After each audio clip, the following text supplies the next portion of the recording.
Over the past week, I've been obsessed with this one thing I found. I've been using this my entire life. It's how I get anything done in life, and it's called resolve. Pretty much, it's making the decision to do something. In hindsight, it's kind of simple, but in my eyes, it kind of feels like a superpower. Sorry if this makes you cringe, but it feels like the breathing techniques from Demon Slayer. Because what is resolve used for? For the most part, it's usually to get over fear, right? If you've watched Frieren, there's a scene where Fern is facing her first monster, right? She's panicking, she's running away until she's backed up against a wall and forces herself to fight it. Same thing with Stark. He takes a long time to build his resolve, but it's amazing what you can do with it. And no, this isn't just anime. Back in middle school, I did this sport called tricking. To keep it short, it's like every parkour video that you've watched, except only on grass, pretty much.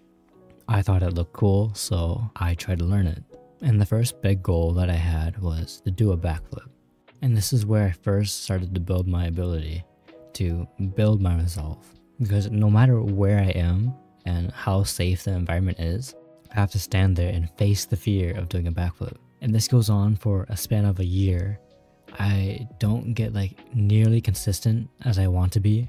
Sometimes I'll land really low where I'm pretty much full range squatting onto the ground as I land. And doing a backflip for most people is a dangerous move. There's so many things that could go wrong. And the number one rule of tricking was, if you're gonna go for a trick, you have to fully commit to it.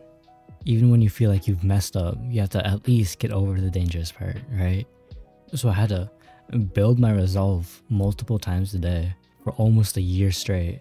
And honestly, that was the happiest time of my life. And I feel so proud of that year. Because before that, I had a really big problem with fear. I mean, I still do, but before it was even worse. I'm not someone that went through trauma or has some sort of mental disorder or anything.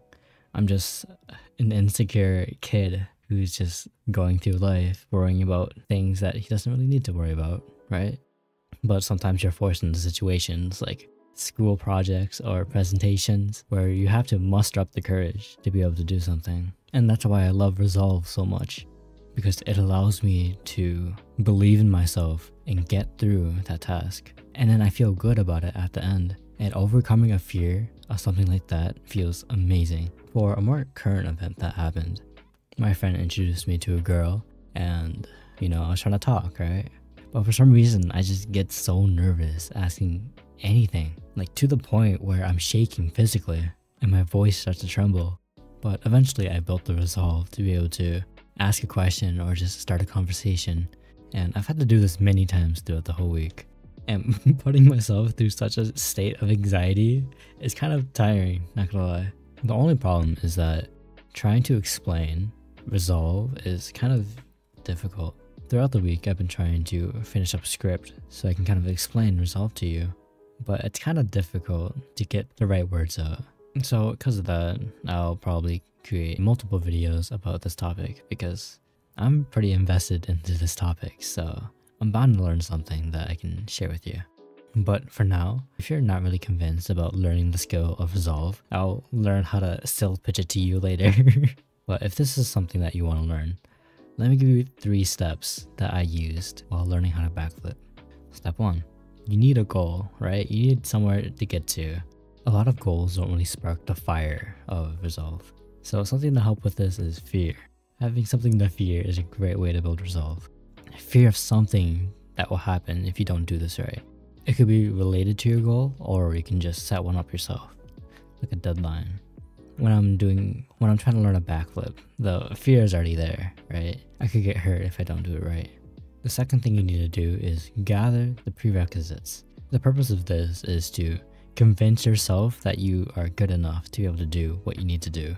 These prerequisites could be skills, experience, something of the sort. A prerequisite of doing a backflip is something like a back handspring, or doing a backflip on a trampoline. If you're trying to talk to a girl, or a boy if you're a girl, being able to hold conversation with someone of the same sex could be used as a way to convince yourself that you're good enough, right? This step is the step that I usually get stuck on because trying to break down your fear and understand what's making this so scary, and then trying to convince yourself that you're good enough, it's not actually that bad. That's actually, it's tough, man. So if I had to give a tip here, it's to purposely fail at the thing you're trying to do. This is something that you do when you're kind of scared stiff and you just can't like take the first step. Sometimes this doesn't literally mean fail. Like when you're doing a backflip, I'll sometimes just like crouch down low and then like throw myself to the ground. And since I'm like low, it doesn't hurt that much. And that way I can be like, oh, that isn't so bad, right?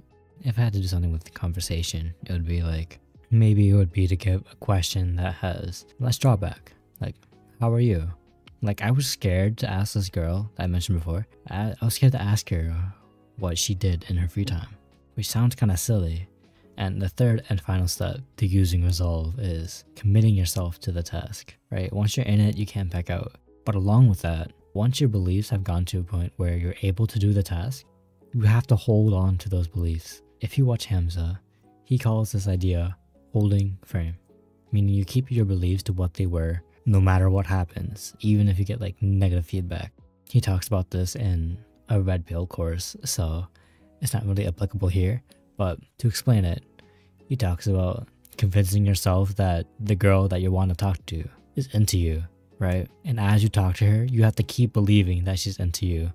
I mean, like to a certain extent, of course, but keeping it strong enough to where it doesn't bother your performance. Depending on the task, this one is really hard, and you have to get used to this.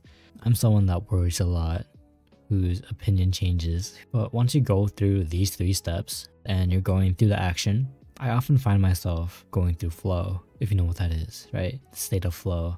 But yeah, I've been using this a whole lot in the past week. If you saw my post before, I read 100 pages while taking notes, and I did that twice actually. And that's usually something I never do.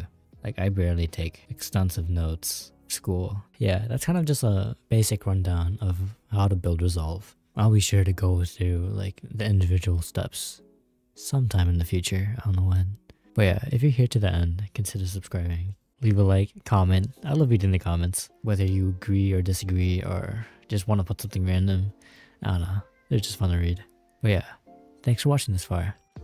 I'll see you soon. Take care.